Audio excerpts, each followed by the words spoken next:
Welcome back to another video on the Math channel. It's your teacher, Mr. Lim here, and in this video we're going to be looking at transformations of exponential functions. So by the end of this lesson you'll be able to use your calculator to approximate powers of e and graph transformations of exponential functions. So just remember, right, e is just a number, 2.71 something. If I were to grab my calculator out and press alpha e, because it's in red, I need to press red for alpha. It's 2.71828, etc. So it's just a number. So we are going to use our calculator to find correct to 4 significant figures the following questions. E squared. So alpha e squared. 7.389. Now this is 4 significant figures. So we only want 4 numbers, or 4 digits, so we got 7.389. Okay, that's my 4 significant figures. It's not 4 decimal places. E to the power of -4. 0.0183. 0.0183. However, at the moment, there are only 3 significant figures. These ones here, they're not significant. So we need to add one more digit. After the 3 is a 1, but I'm going to replace it with a 2 because when I round the 1, because the next digit's 5, it's going to round to a 2. Alright, pause the video, have a go with question C, as well as the next 3 questions underneath that. Okay, let's have a look at these answers. E to the power of 1/3 is 1.396. That's 4 significant figures. The next 3 questions says, write each as a power of e, then approximate it correct to 5 decimal places. So this one's just e to the power of 1. So to 5 decimal places, that's just e. 2.71828.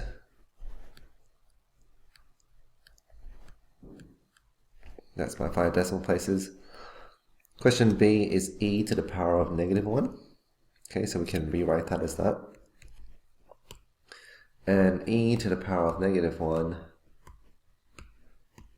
is equal to 0.36788.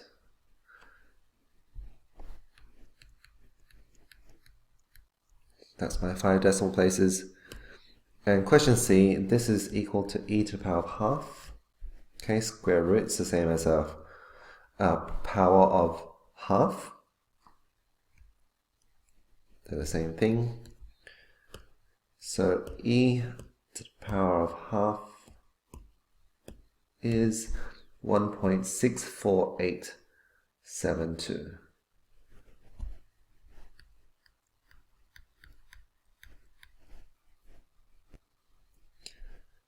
Okay, so that's using our calculator to approximate powers of e. Let's now move on to the last part of this lesson, which is graphing transformations of the exponential function. So here we've got the general curve, y equals e to the x. Okay, so this is the general function for an exponential function, and it looks like this. Okay, it looks like this, which means we actually have an asymptote. I'm just going to draw in my asymptote here at y equals 0. Okay, so that's my asymptote. And just remember, right, when x is 0, y is 1, because e to the power of 0 is equal to 1. When x is 1, y is equal to e to the power of 1, which is just e, which is about 2.71828, right? So here, that's e, which is about 2.7. Okay, so that's our general curve. What we want to do is we want to graph these transformations. So if you remember, here we've got y equals e to the negative x. Maybe I'll do it in orange. That here is a reflection of y equals e to the positive x. Because we've replaced x with negative x, it's a reflection across the y-axis.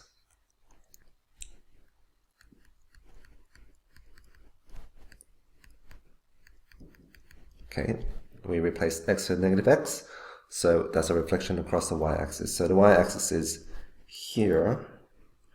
We're just going to reflect this graph accordingly. So it's still going to be at 0, 1, but now it's going to be at negative 1e. And so it's going to look something like this. And notice we still have the same asymptote at y equals 0. It approaches 0 as x approaches infinity. Okay, but it never ever touches or crosses that line. Let's have a look at the second one. I'll do this one in green. Y equals negative e to the power of x. That's actually a reflection of y equals e to the x across the x-axis. Okay, because technically we've replaced y with negative y. If I were to just put that over here, if I were to replace y with negative y, it's a reflection across the x-axis. But we never usually write our equations with minus y equals, so we just move that negative across. Okay, so how am I going to graph this? Remember, I am reflecting this one. So I'm going to reflect this across the x-axis. I'm going to do this in green. So this 0, 1 now becomes 0, minus 1. And this 1e now becomes 1 minus e. So let's just say that 2.7 is about there. And I'll just write my minus e here. About there. So we can see that that there is y equals negative e to the x. I should label this one as well. Y equals e to the negative x for the orange.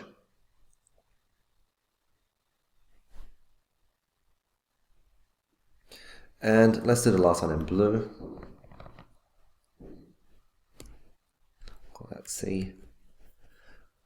Y equals negative e to the negative x. We can see that both x and y have been replaced with negative x and negative y. And that's a rotation. Well, let's do a 180-degree rotation about the origin.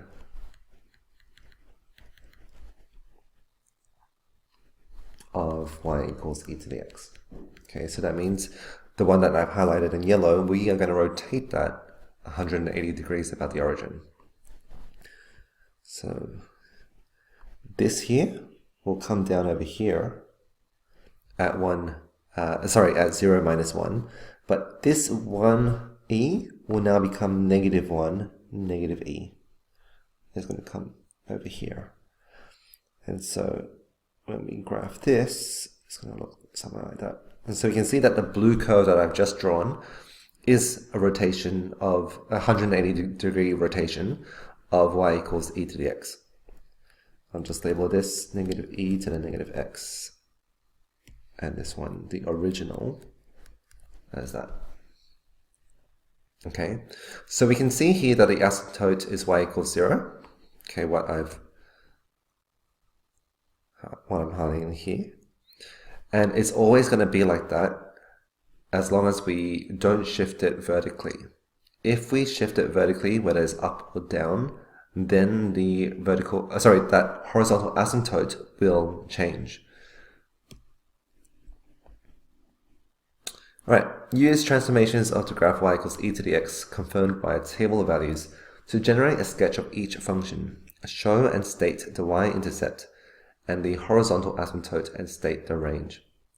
So I'm going to have a look at question A, and then I want you to pause the video and have a go at question B and C by yourselves. Then you can check your answers. So for question A, technically we can see that this shifts y equals e to the x up 3, because of that plus 3. That means that the asymptote is no longer at y equals 0, it's moving up to y equals 3. So there's going to be an asymptote over here.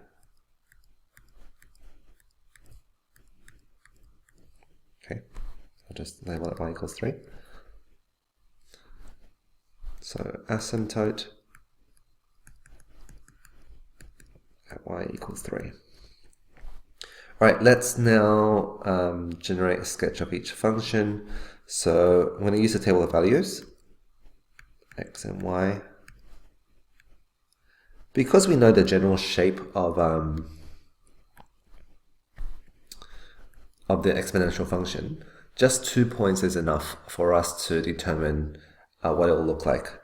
So I'm just going to use 0 and 1 because they're the ones I like to use.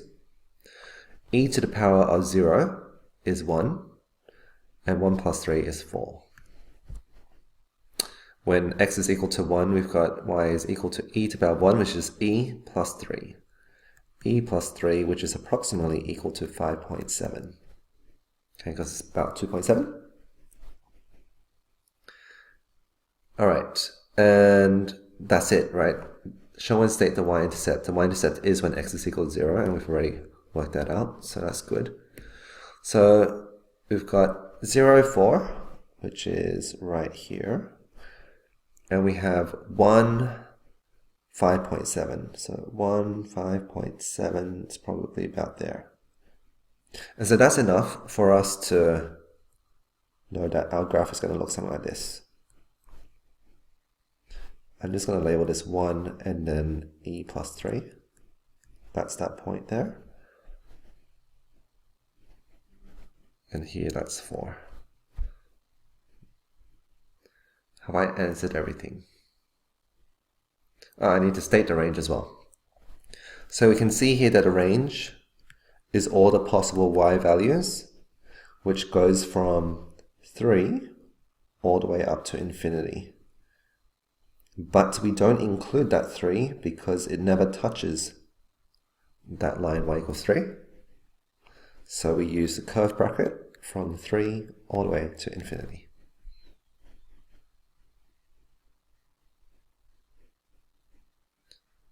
Okay, and that's it for question A. Pause the video, have a go at question B and C.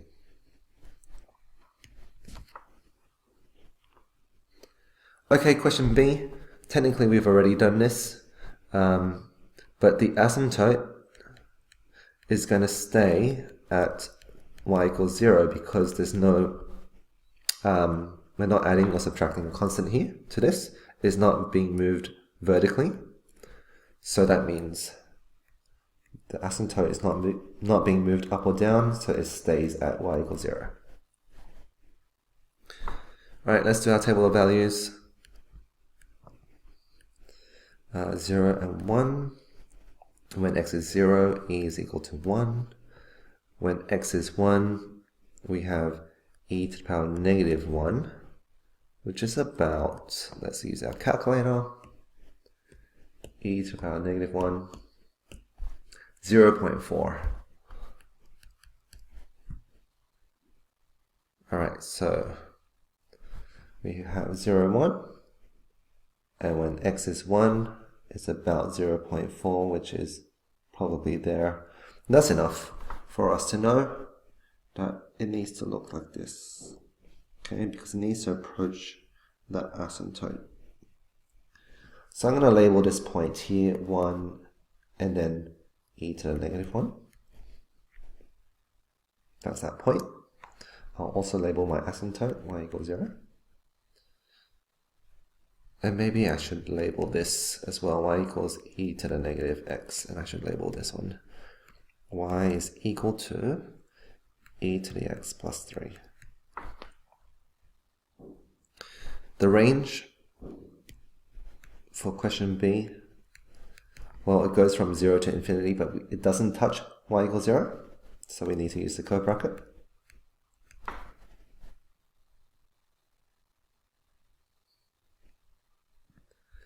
And last question, question C. Y is equal to e to the power of x minus 2. So we can see here that the asymptote is still y equals 0 because it's not being moved up or down. In fact, it's actually moving to the right too. So it shifts y equals e to the x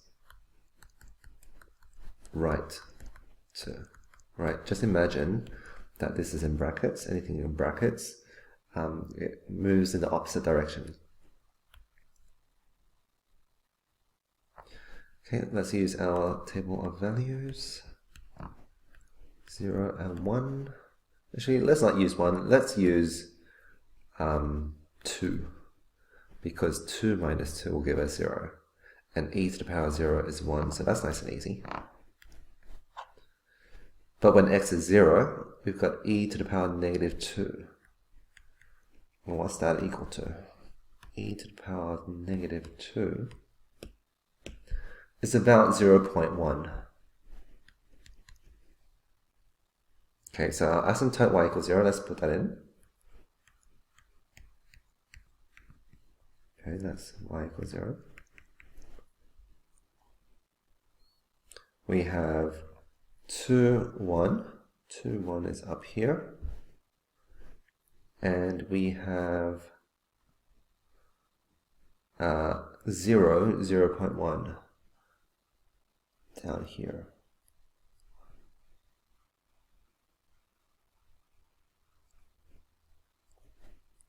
Okay, so we know it looks like that. I'm going to label that y-intercept as 0 e to the minus 2. I'm going to label this one here 2, 1. This is y equals e to the x minus 2.